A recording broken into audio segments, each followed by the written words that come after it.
profit seems to underline everything. They just want to make profits at our expense, and at the, I guess, the jeopardy of jeopardizing the whole state. Thank you for your time, and I hope that you will seriously consider public comments and enforce what you already have been authorized to enforce. Thank you. Thank you, sir.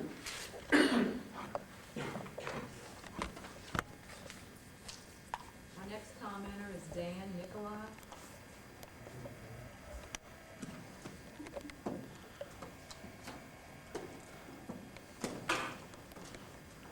Good evening. My name is Dan Nicolai. I'm here representing the Oil, Chemical, and Atomic Workers International Union, Local 4620, which I'm a member. The OCAW represents approximately 460 chemical workers at BASF Chemicals and Vulcan Chemicals in Geismar, Louisiana. We're going to be submitting, we're here in opposition to this rule. As most people know here, OCAW has been opposing deep well injection of hazardous waste here for a long time.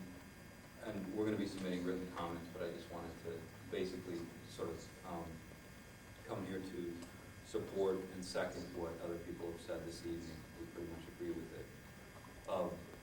I do appreciate this hearing being held at 6 o'clock. I understand that one was convened earlier,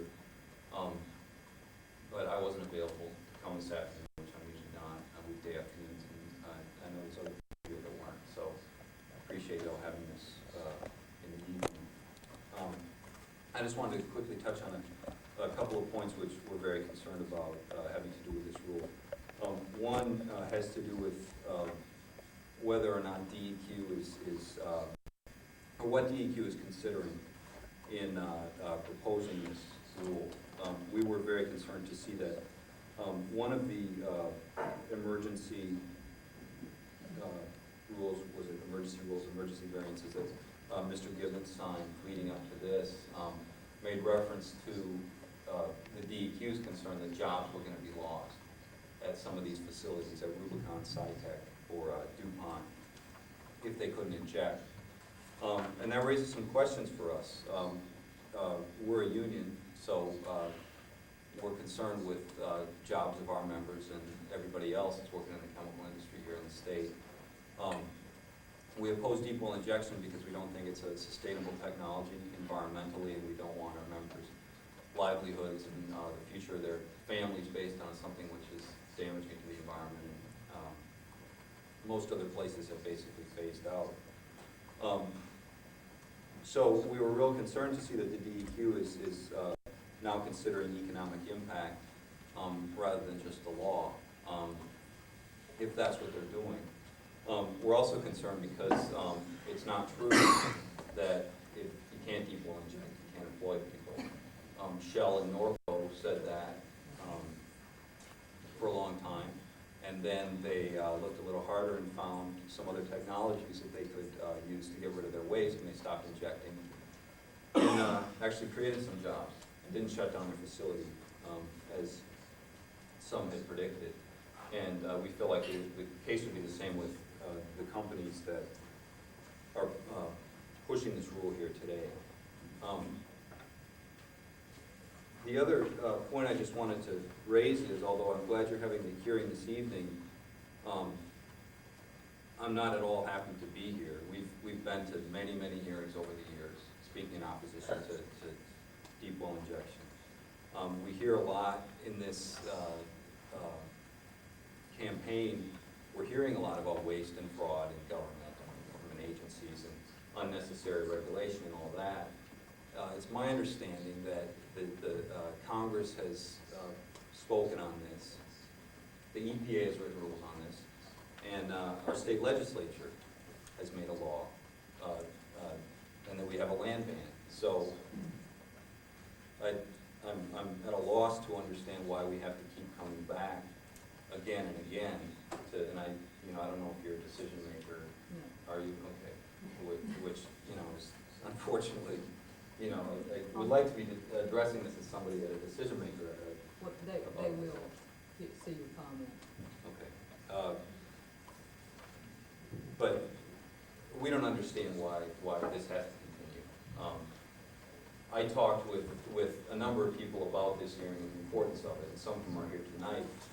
But, you know, I want to be honest, most of them said, well, you know, you can go, Dan, but DEQ is going to do what they want anyway. You know, we've been to many, many hearings about this. Our members have been to many hearings. You know, people, our neighbors, people that we've worked with have been to many hearings. And DEQ always seems to find a way around the law and around people's comments. And, you know, again, I know you're not the decision maker, but you all always seem to find a way to let these companies basically do whatever they want. And again, we're hearing a lot this year about people's cynicism about government and the political process. And really, I can't, you know, think of a better example about why maybe it's well-founded. We're going to continue coming to these hearings to oppose it, probably, and I'm sure there'll be more over the years. But I really would urge the DEQ to give stronger consideration to the comments that the public has made over the years. And the rule that the legislature passed, I guess it's been about 12 years now. Thanks for the opportunity to comment. Thank you for commenting.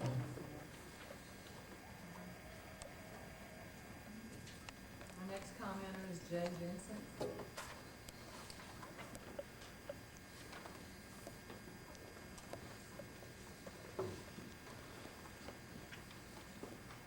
My name is Jay Vincent. I have just asked some brief comments on behalf of Arlene's group of the Delta chapter of the Sierra Club. No hazardous or toxic waste should be deposited anywhere at any time. Cost considerations in terms of dollars obviously exist, but no cost consideration can be more important than considerations for life itself. Within the last few years, life has been found at a depth of 1 mile below the surface in solid ground, in crevasses in the seafloor miles below the water surface, and 33 new life forms have been found in an underground cave in Romania completely cut off from all photosynthesis. Even a casual hiker at 10,000 feet or more above the tree line in every mountain range around the world can find fossilized sea creatures on the surface. Obviously, despite any man or woman's best wishes, things do not stay where they're placed, whether or not below the surface. While it may be predicted that the waste in question should be safely encased for many years, it was also predicted that Louisiana salt domes were a good place for the U.S. Strategic Petroleum Reserve. Those domes leaked and the oil is now having to be moved. We would support a study to choose at random any 3 companies currently using deep well injection of hazardous waste to be carried out by the General Accounting Office of the United States, to see if forcing those companies to treat their toxic waste to reasonable safety standards would force them to either shut down or to have to price their products out of the market. We believe the answer is obviously no. If the above current market prices would result, then the public could simply be informed that to protect ourselves and future generations that we'll have to pay more for products that result in toxic byproducts. We do not want to put anybody out of work or shut anybody down. Unfortunately, we all at some time use products that harm the environment, but they must all be detoxified, not simply stashed away wherever and then hope for the best. We completely support the comments that will be submitted on behalf of the Delta chapter of the Sierra Club by the Tulane Environmental Law Clinic. Thank you. Thank you, Mr. Vincent.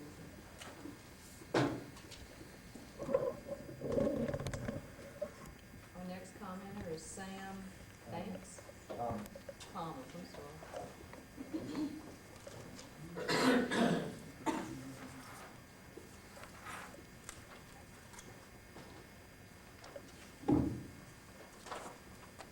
My name is Sam Thomas. I really represent myself, but I'm also with the group Parents Against Childhood Cancer. And I've listened to several people talk so far, and I am amazed that this has continued to go on. But I'm looking at it from a different perspective. I wonder how many people in the Department of Environmental Quality and the people in this room have children. I know there's someone that is with child in the group out there, and I had a child, I still do, but He was 2 years old when he was diagnosed with cancer. He started having problems with his balance and eventually had a facial paralysis, and after about a month and a half of doctors doing continuous tests on him, they finally figured out that he had a brain tumor. They sent him to St. Jude's, and they started an aggressive treatment on him because he was in his final stage. He was diagnosed with rhabdomyosarcoma, which is a soft tissue cancer that hits 1 in a million children. We found out while we were up there that 2 other children within 3 miles of our house had the same cancer. There's not a million children in the state of Louisiana, and we have 3 in Ascension Parish, a 3-mile radius, that were diagnosed with this rare type of childhood cancer. They did a lot of treatment on Caleb. One of the things they did to Caleb, I want to describe so you understand what we went through, is they had to do a bone marrow aspiration. If you've never seen that, and you ought to see it, because it'll make you pass out, especially if it's on your own child. But they laid him down on the table and took what looks like a corkscrew and put it in his hip, both hips, as a matter of fact, and took it down and put it down into his bone marrow and pulled some bone marrow out to test to see if he had cancer in his bone marrow. They also stuck needles in his spinal column to pull out spinal fluid to see if he had cancer cells in his spinal fluid, which he did. They put him on radiation treatment right away because he was in his last stage. And between that and the chemotherapy, he had mouth sore so bad that he eventually quit eating. He was 2 years old at the time. They had to put him on intravenous feeding. And then after we had to take him off intravenous, we had to teach him how to eat again because he was so young. He had just started learning how to eat regular food. Because of the treatment and the cancer itself, Caleb is almost blind. He wears glasses and he can see pretty good. One eye is almost blind. He's deaf in one ear. He has to take growth hormone shots every night to grow. In fact, every night when I give him the shot now, here in the last 2 months, he's cried and told me that he doesn't want to grow anymore. He's tired of the shots. And I don't know if you have any idea how hard it is to sit there and give your child a shot when he's telling you he'd rather not grow. He get that shot every night. He has to take medicine every night, every day, for the rest of his life to regulate his heart rate, and his sugar levels and stuff so that he doesn't die. We have to keep him away from it. Right now there's measles going around and chicken pox because it can be deadly to Caleb because of this. But that's just 3 children I've told you about. And I hate to break the news to everybody here, but there's over 300 children in the Baton Rouge Metroplex area that are going to St. Jude's right now as active patients. Over 300. And that's just the St. Jude's. We have children that are down in New Orleans, probably more than that, going down to New Orleans that are being treated for cancer. I met one of the leading doctors at MD Anderson several months back. And I said, just out of curiosity, how many children do you have that go to MD Anderson that are being treated for cancer over there? He looked up at me and said, a bunch, a whole bunch. I don't know the numbers. I've tried to find out from MD Anderson, from the Children's Hospital in New Orleans, and I have a difficult time getting a straight answer. We have over 500 in the state of Louisiana that go to St. Jude's. Since St. Jude's has started accepting patients from Louisiana, over 300 children have died there that were diagnosed with cancer that are from Louisiana, over 300. And again, that doesn't include all the ones at all these other hospitals. We have no idea how many children have died. Unfortunately, the death certificates don't always reflect that the children died of cancer. They put down that they asphyxiated or that they died of pneumonia, but it was just because their immune system was so low that they couldn't fight it because of the cancer or the treatment.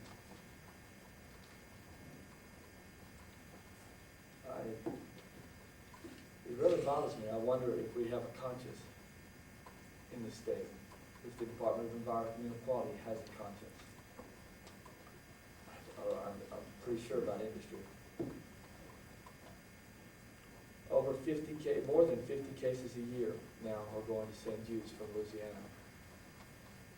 More than 50 every year. I read the TRI reports this year. We read about how Louisiana led the nation in total TRI releases to surface water. And we're second to Texas in deep well injection. Ascension, my parish, is in the top 5, which didn't surprise me at all. I wonder why DEQ even is having this meeting. It seems like to me your job security with the Department of Environmental Quality would be better spent in doing your job and stopping these things from happening. But if you're not going to it, we're not going to enforce the law, then why do we need the DEQ? They're doing what they want to do anyway.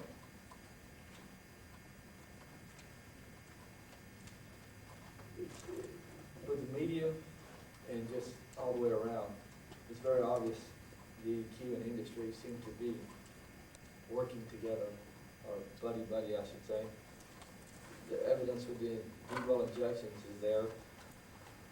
And for once, I'd like to pick up the newspaper and read that the Department of Environmental Quality got out and helped these children that have cancer raise money for St. Jude's to find a cure for cancer, instead of the Department of Environmental Quality approved this for industry. How come we never hear them helping the other people? I was in a meeting several months back. Department of Environmental Quality person, representative was there. And he said that community and industry were working together because the DEQ was putting together a plan to help them work together over in the Sulphur and Lake Charles area. And he said that they have dialogue going and things are going well. And I said, well, besides talking, what are we doing? What are they doing? And he said, well, industry built a playground for the children over in that community. And I thought, well, isn't that nice? They built a playground for them to play out there in all those toxic fumes in Lake Charles and Sulphur area. You can't drive down Interstate 10 through that area without smelling that trash. But we built a playground for them. Well, instead of building playgrounds, I asked the DEQ to get down and do the job. Now, it sounds like I'm being hard on DEQ. Well, I should be. My child has less than a 20% chance of survival to the age of 18, and there's a lot more children out there that are worse off than him. And I hope that a lot of people in DEQ hear and read this and listen to this. Thank you. Thank you, Mr. Brown.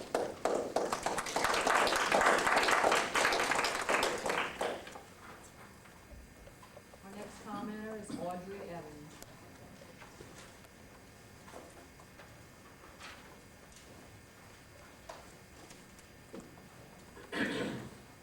My name is Audrey Evans. I'm speaking as a native of LaPlace, who's followed this issue since 1989, when the St. John Citizens for Environmental Justice learned of DuPont's hazardous waste injection. Also in that year, the St. John Citizens Group challenged DuPont's hazardous waste incinerator permit because we learned that the company was burning hazardous waste from all over the country, as far away as Niagara Falls, then injecting the incinerator's hazardous wash-down water into the ground, which is 8 miles from LaPlace's water intake, but connected through intermingling layers of sand and shale. That was during the Romer administration, when we had some faith that the environmental agency decisions were being made with the environment in mind. It didn't last long. But the negotiations between all the technical, legal representatives over the contested parts of DuPont's hazardous waste incinerator permit did last long, for at least 6 years, and they're still going on, with DuPont operating all along, despite the negotiations. The permit, contested, will expire in a few years, so the company will be applying again before too long. That's why we say DuPont's, now DuPont Dow, middle name is delay. It seems that this experience is somewhat analogous to the underground injection one. It is not easy for the public to understand why there must be such incredible delay and obstacles to the implementation of a land ban law. It's not that the corporations didn't know this was coming, In fact, the largest injector in the country, Shell Norco, quit entirely, and the others have had fair warning over the last decade plus. As a result of our groups publicizing the issue of hazardous waste injection, St. John Parish took upon itself to do some monitoring of our aquifer at the intake. But that's 8 miles from the injection site, and that is by no means adequate. And it won't give us warning that problems are coming. And the companies continue to object to any serious monitoring. The members of St. John Citizens for Environmental Justice are sorely disappointed in Governor Foster's administration on environmental issues, but we can't say we're surprised. The underground injection saga is one worthy of a book, the story of heroic citizens battling against forces greater than themselves and winning all the way with sound, legal, and scientific backing, only to be thwarted by mean-spirited foes who spend incredible amounts of money on advertising, lobbying, consultants, legal battles, etc. But the citizens are ultimately going to win, if for no other reason than because they're right. The toxic injection tap must be turned off. Even on the world scale, the United States is the only country to defend this practice. The Basel Convention decided not to recommend it years ago. Not so in Louisiana, which is the only state besides Texas that injects hazardous waste in any great volume. Those officials asking too many questions here have felt repercussions, all because injection is the cheapest form of disposal. But in fact, it's in the interest of our economy to spend money on environmental protection rather than fighting environmental protections, as has been readily shown again and again.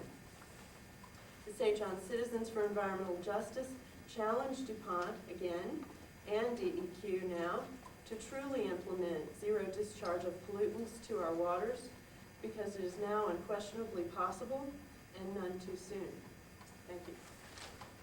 Thank you, Ms. Evans. Our next commenter is Gwen Duprin.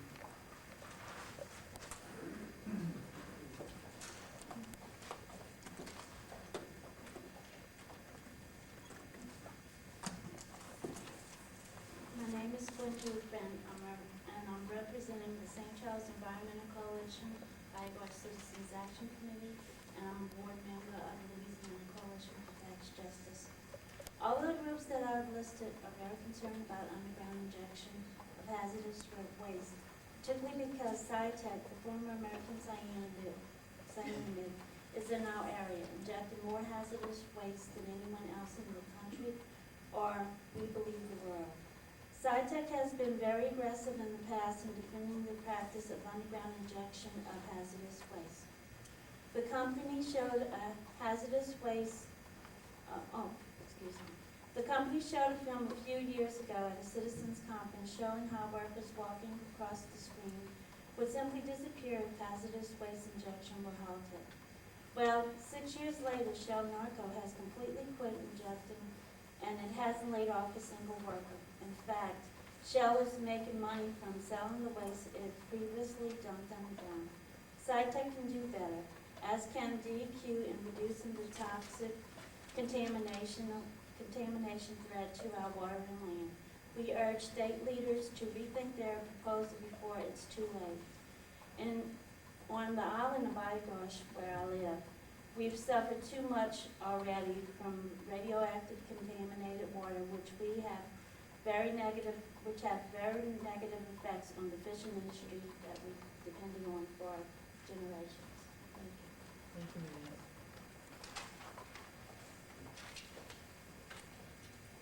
Our next commenter is, I don't know this, Stanley Caluret. Gateway, Stanford Gateway.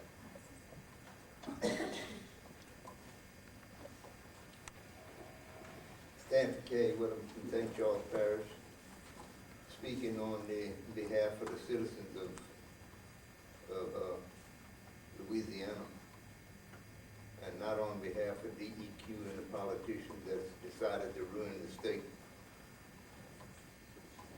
I'm fortunate enough to be on the mailing list of all the hazardous materials that go out through Louisiana, Texas, Mississippi. And I've taken notice on these issues here. When the industry applies for a hazardous waste permit, they're always saying that they're updating their permits so they could reduce hazard. But they're always asking for an additional 10, 15 tons of hazardous waste to be disposed of. Our Mississippi River is nothing but I guess you'd call it a sewage dump for every industry that we have throughout the United States along this river. We are unfortunate to be down at the bottom end of it. And they give this state the right name, the cancer state. Your injection wells, I've had several occasions to address this with some of the industry. And industry gets up and they tell you, well, now we're injecting this, we're going down 2,500 feet. And we're going to inject this in there, and it's not going to affect the aqueduct or anything. And I take exception to that. Supposing that you have a well. At the bottom of the well, you have 100-pound pressure per square inch. You got to inject a hazardous waste into this well. You have to supersede the amount of pressure that you have at the bottom. Drilling the hole, you're rupturing the soil. Forcing this water and this chemicals down in the ground, it gives it a place to seep back up into your aqueduct. And if I'm remembering correctly, Shell had injected dye into their injection wells. And it came out 3 miles into the Gulf. And at that time, I asked some of the Shell officials if they cared about their family. And they wanted to know why. I said, well, there's chemical going out into the Gulf. Then you're eating the seafood. You're putting it on your table for your family to eat. So evidently you don't care about your family. DEQ, I would just like to know, what is their purpose? Is it for the protection of the citizens of Louisiana? I doubt that. I gave it a different name. DEQ is supposed to be the Department of Environmental Quality. I said DEQ is the Department of Destroying Environmental Quality, because they continuously allow industry to dump more and more every day. And like I said, I receive all of these hazardous waste permits, and I must have about 200 or 300 of them at the house. But then let's look at what's really taking place. And industry will tell you this themselves. Instead of disposing of hazardous waste in a proper manner where it wouldn't affect human in this part of the country, it costs us too much. So what price are they putting on it? And how much are they putting on it? And government right now is, let me put it to you this way, so corrupted it's pitiful. I have never seen the country in this bad of a state as it is now. And the only one you can blame is your elected officials. These are the people that should be controlling DEQ, telling DEQ we want this straightened out, and if we don't have it straightened out, then we'll find somebody that can straighten it out. Now, what is government waiting for? Until the people get sick enough to where they say, we got enough of it and we're going to take matters into our own hands? I kind of believe that government is going to have to start being responsible for what is taking place in this country. Every time you turn around, you got somebody wants to dump here, you got somebody wants to dump here, you got this one that's emitting fumes. Over in St. Charles Parish, you look pretty good during the day, but get up about 2 o'clock in the morning and look. You got flares that's burning about 60 feet up in the air. You got fumes coming off of the plant. You got residue falling on your homes. But that's all right. DEQ allows this. So I believe the best thing for us, the people of the state of Louisiana, to do is to get rid of our DEQ department, form a citizens committee, and let the citizen committee do the work without being tied to any political regime. Because I believe now this government here has faltered long enough. I don't think that we should keep allowing them to operate in the manner that they have been operating in. I thank you. Thank you, Mr. Our next commenter is Elizabeth Avon. Not in here. Y'all don't have no guns around here. We got your back covered. Let's work in the car, huh?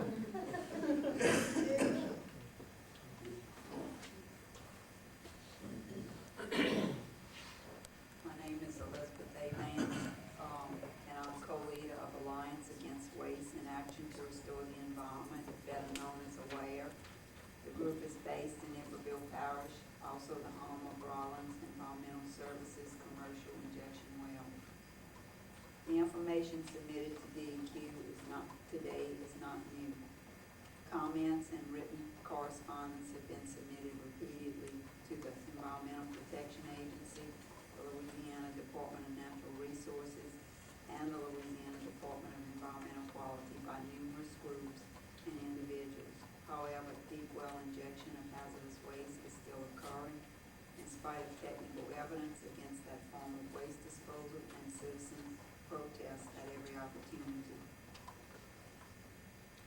Written regulations that allow preconditions to justify intentional exceptions and exemptions are not worth the paper on which they're written. Regulatory agencies and industry know this. Inept risk modeling intended to grant assurances of containment mocks the intelligence of those involved because they know reality is an entirely different story from computer mimics. The fact sheet furnished by Louisiana Environmental Action Network to Environmental Law Clinic, which will be included in AWARE's package of submittals, summarizes problems experienced by industrial users of deep well injection technology. The litany is endless and the unknowns are even more numerous.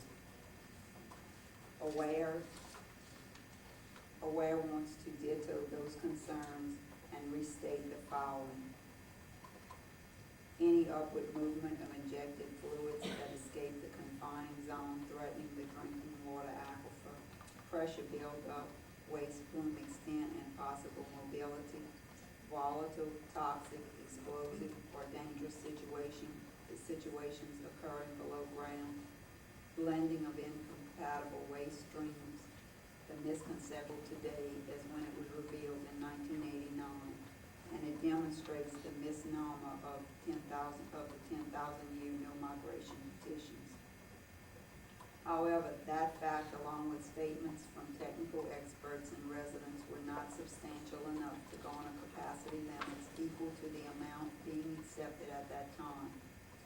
Provisions made to accommodate new waste streams directly violate the intent of the land ban that permitted the gradual phase out of banned waste by December 31st, 1992, almost 4 years ago. That the no migration petitions granted to Rollins by DEQ and DNR were not contested in the courts does not imply that the decision should not have been appealed. It only affirms the extremes to which citizens must go to have regulatory agencies act in the states and their best interests. Whereas concerned that Rollins has removed the volumes of permit information from the shelves of the Iberville Parish Library. This means that Aware is prevented from reviewing past material and comparing it with new proposals. Right to know is the law. Please require Rollins to return these records to the library. Regardless of the fact that repetition has served little purpose in the past, unheard formal complaints that have gone without response from regulatory agencies will once again be supplied.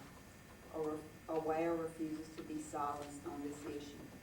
Phase out is a priority the group will continue to demand until the technology and use of it is banned. Thank you. Thank you, Ms. Davis. Our next commenter is Maura Wood.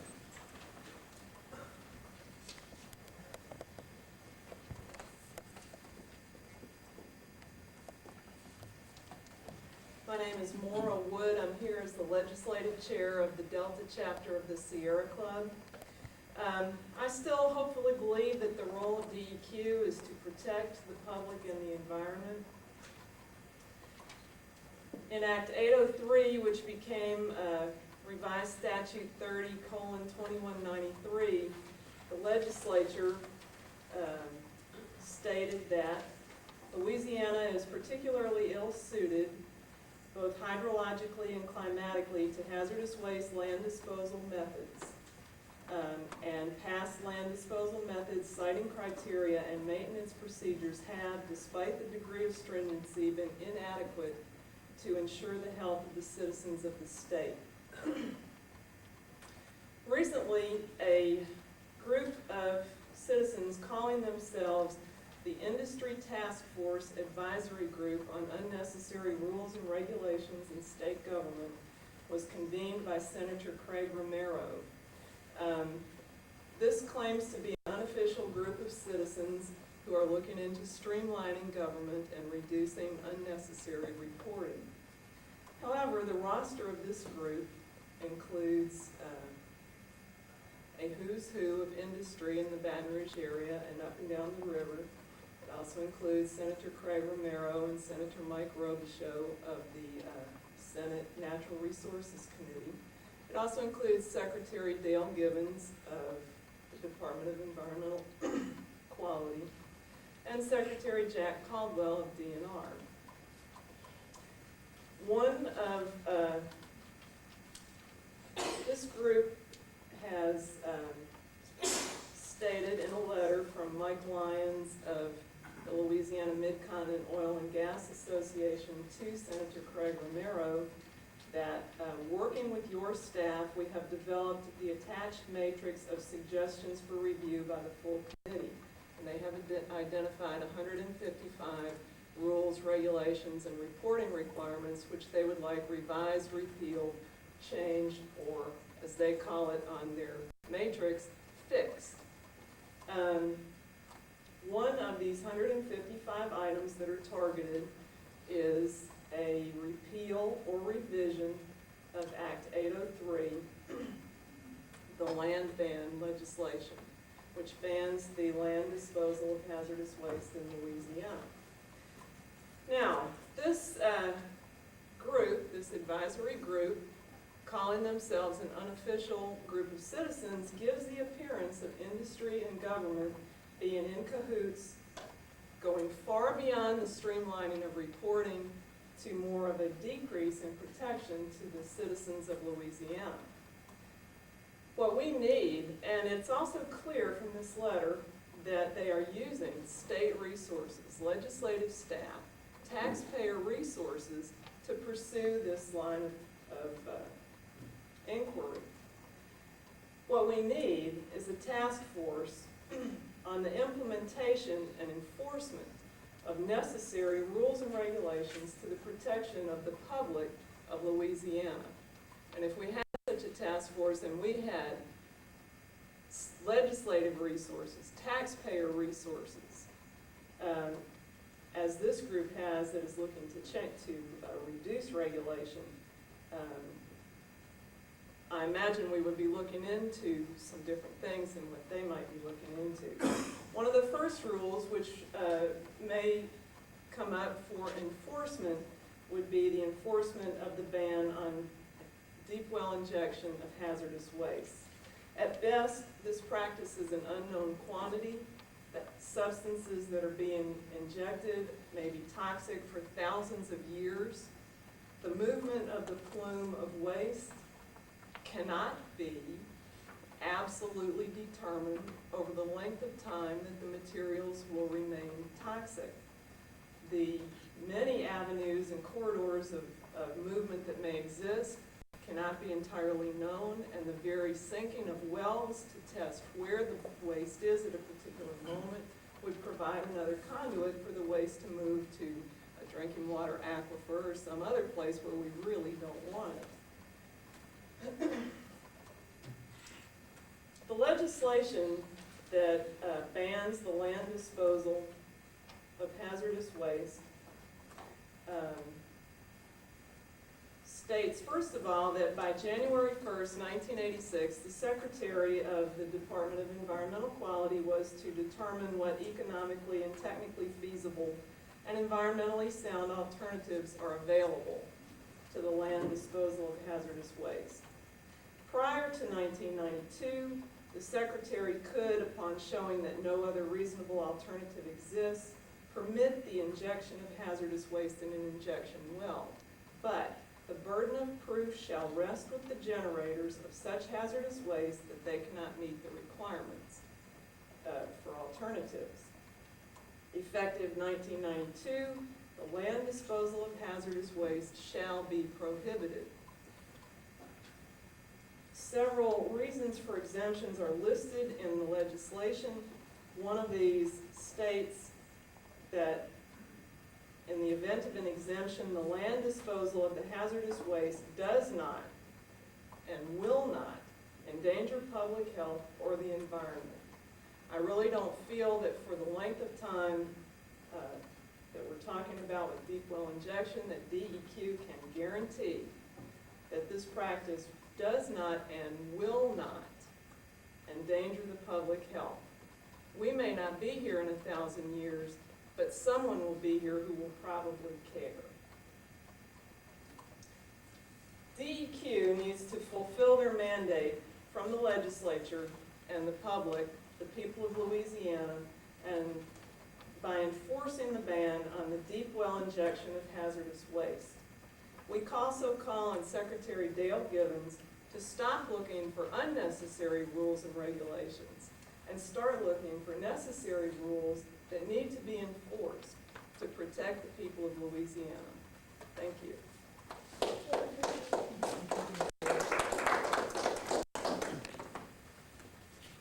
Our next commenter is Alberta Hastings. Hastings.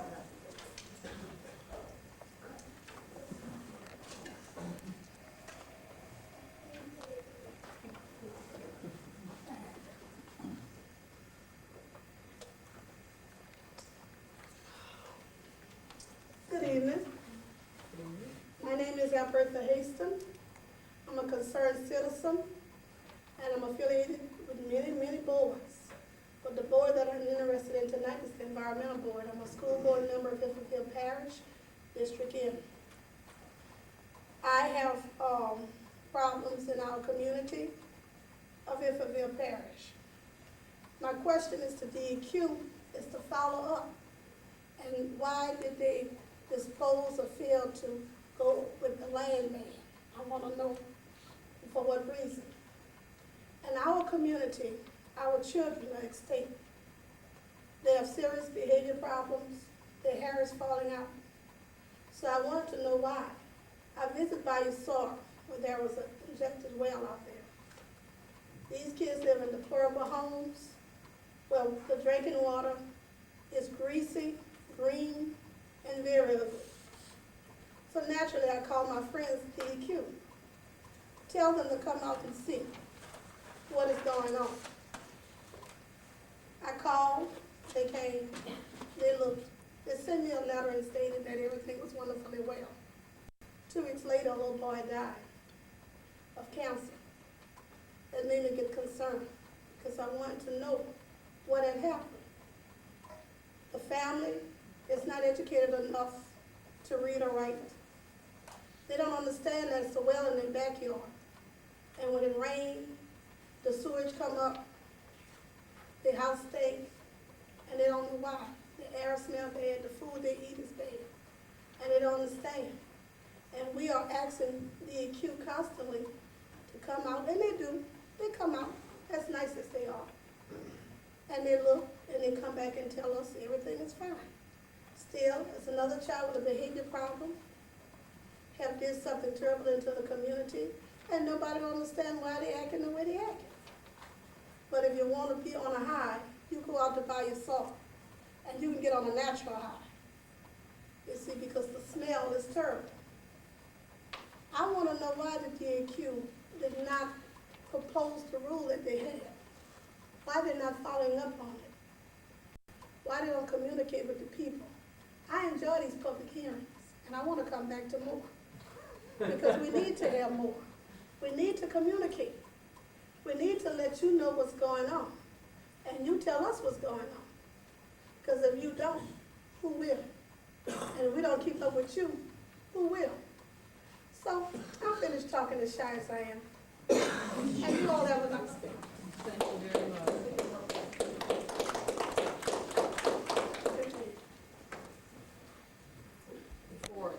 Does anyone else care to comment on this rule? I could comment all night long on it before that goes. Yeah, I wanted to make sure before anybody leaves, I have some keys here. And also, does this belong to anyone here? You- That's because I wanted to talk to you. No. Oh, okay. You can stand talking to me anyway. I was gonna make sure. And also someone whose license number CN4, I believe, left their lights on. Maybe it's no one here, there are other people in the building, but come on up, sir. Please state your name and affiliation. My name's Bill Nevitt. I'm a resident of Acadia Parish. This is my second hearing in as many weeks. I attended the hearing that the House of Representatives had for Vermilion Parish. What I question about the Department of Environmental Quality is that in Acadia Parish, we have Laidlaw Environmental Services, and they're currently operating with no permit. They have some permits, but they have expanded and legally expanded into areas. And as I understand it, and as explained to me by the Department of Environmental Quality, Dale Gibbons, it says we can't regulate people that don't have permits. So where do we start? In Vermilion Parish, the same thing happened. You had Blue Star Chemical, you had an antifreeze company that's similar to that. Multiple dumpings, and his answer again was, well, we can't really check on people if we really don't know where the permits are. And so, I don't know if this is a chicken and an egg situation, but in regards to the emergency permits that this department wishes to issue, it has become, to me, very clear that the department has an extremely hard time administering what they have to do now. If they want to have an emergency permit procedure, I think they should really start enforcing the existing permits and existing violations that are out there. We currently have over a $1 million fine implemented against the same company, Laidlaw Environmental Services in Acadia Parish. And as it stands right now, the department admits that they can't really regulate those companies. So I find it inconceivable that this department would even want to consider having emergency procedures when that right now they can at best be ineffective. Instead of encouraging companies to dispose of waste in a very archaic way, I would hope that this department would encourage companies to look for ways to reduce and to eliminate waste instead of encouraging them to try to dispose of in these injection wells. I have not seen that vigorously looked at in this administration. Another point I would like to make out is in each and every different administration is we get different views, we get different ways that rules should be enforced, and depending on who's is head of the department at the time, we either get strict or we get lackadaisical enforcement of environmental regulations. To that end, the department needs and should look at consistently some type of consistent measure of enforcing their regulations, because at the present they don't have that. And again, it's inconsistent with what the department is charged with, and that is the health and safety of the people of the state of Louisiana, and they're not doing that. That can be witnessed by the fact that EPA has to be brought in every time there has to be a cleanup. We have to wait for the state police to come in and issue a summons. And it does bring about, the question is, why do these things have to happen? You know, where is the department falling down? There should be no company in this state that operates without a permit. So before the department even attempts to look at these emergency regulations, they should stop, readdress the situation, and look at what is existing right now. You know, what is the emergency? No one has really told me why we have to have these emergency regulations. I can understand it probably for the tire issue, where we have all these tire dumps, because again, the department didn't do their job. So now we, the people, have to pay $2 per tire, and then take that money and pay for the cleanups for which the department didn't do their job. And I'm going to repeat myself, but the whole idea of having this particular hearing, because you have an emergency, permit, someone who wants to have an emergency permit, makes the whole process suspect. And the very fact that the people are here, talking to this department, I would hope this department would look at the fact that they have been grossly negligent, and readdress the emergency part of this whole situation, and stop and address the reason. Excuse me, I'm a little nervous. The fact that the department should be looking at reducing waste streams instead of encouraging larger waste streams. Thank you very much. Thank you for your comments.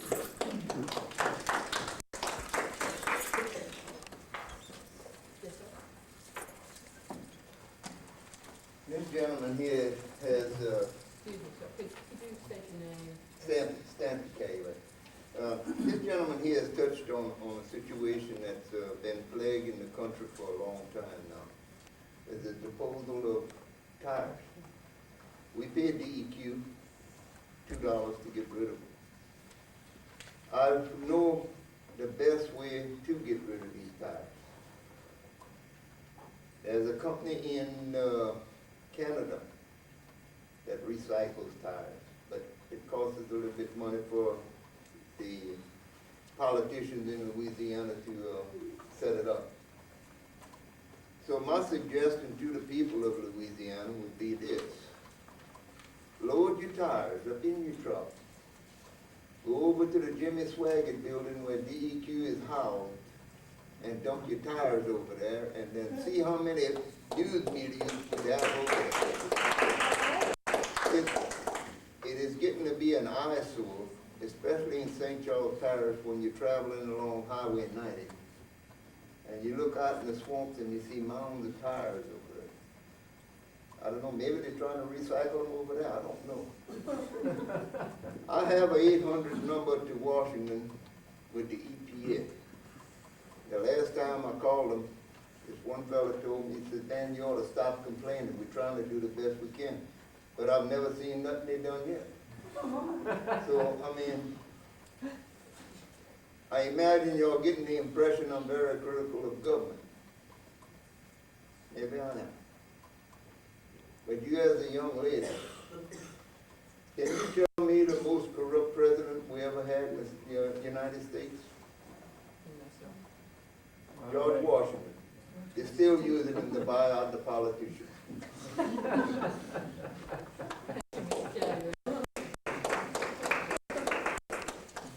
Does anyone else care to comment? Question, Yes, ma'am. where is this going after this? Okay, the next thing that'll happen is on the first, November 1st, the comment period will close. At that time, my staff will take all the comments, we'll summarize those comments, and then we'll make sure that your comments get to those people in the department who make the decisions on on this thing. After they've had time to look at them, respond to them, we'll put it all together, and everyone here who commented will get a copy of the comments and the comment responses. At the same time that you receive those comments and responses, the legislative oversight committees will also receive them. They'll be over at the legislature for 30 days, and at that time, if you're not happy with whatever you see in those comments and responses, or if we've made any changes to the rule, it'll also be part of the package that you get. If you're not happy at that time, you can always, there's still the legislative oversight committees, and contact those people. We can give you, if some of y'all don't have their names, phone numbers, we'd be happy to give you those. When can you give it to us? Sure, I can give you, I don't have the phone number. That's not all gonna get on the record, it's not gonna make any sense. Okay, that's fine. Why don't you give us a toll-free number? That way it don't cost us nothing to call. Well, I don't have a toll-free number for the legislative oversight committees, I'm sorry. They might have something, Could you find the out and put it on legislative that? liaison could tell us that. No, there's none that I know of either, but it's the House Committee on the Environment and the Senate Committee on Environmental Quality. And I don't have those numbers with me, I'll be happy to get them for you, Ms. Hastings. Okay, thank you. Okay, any other questions? Yes, ma'am. How long? Okay, don't worry, I'm sorry. I'll tell you what, before we go on, let me just go ahead and close the hearing, and that way the court reporters can get all that information, and then we'll just go ahead with your questions. Yes, ma'am, go ahead. How long does your staff or whoever's gonna make the decision have to decide? Well, what happens, okay, there's no time, there's 12 months from the time a rule is proposed until it either has to go final or it dies. Normally, depending on how many comments, and we've had, a pretty good number of comments here at this hearing, and also, we had a few at the hearing earlier today, and we'll most likely receive some additional written comments. It can take them, depending on how difficult it is for them to respond to, it can take them up to a month, but it can take much less time than that. So that's variable. I can't really give you a good answer. Y'all are welcome to call my office anytime. I can tell you what the status of it is. But like I said, you will get a copy of it as soon as it's ready to go to oversight, so that you'll be aware of it. If you're unhappy with it, you can go to oversight. Yes, ma'am. Is this a new, thing with DEQ? Because I've come in and rule making a Yes. lot of times, and I never get a response back. Yes, ma'am, we started that, actually, I guess, it's been, how long, y'all got it? Last spring, okay. Last spring, we started making sure that everyone who commented at least got to see what their comment response was. So you will get that, that's routine now. We also have in the back of the room, and I don't know if any of y'all picked it up, it's a little fact sheet on public participation in the rulemaking process. And it goes through the process. It tells you what's gonna happen next and what you can expect. So if any of y'all would like, we'll have these on the back, and you're welcome to them. Yes, ma'am. Do you have copies people can get without having to pay for them? Because, I've commented in the past, but now the deal is you gotta pay.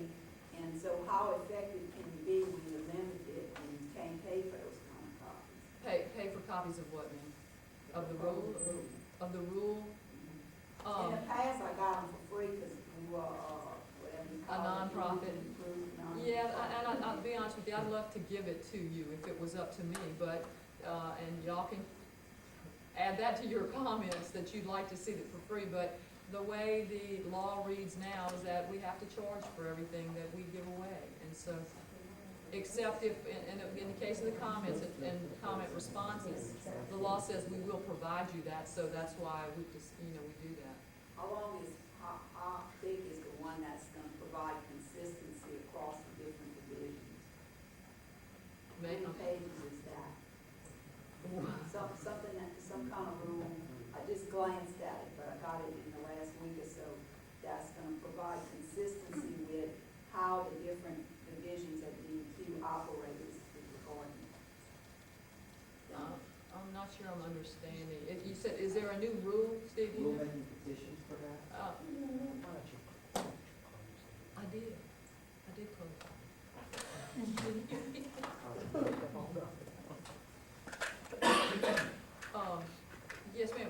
rulemaking petitions possible? I'm pretty sure.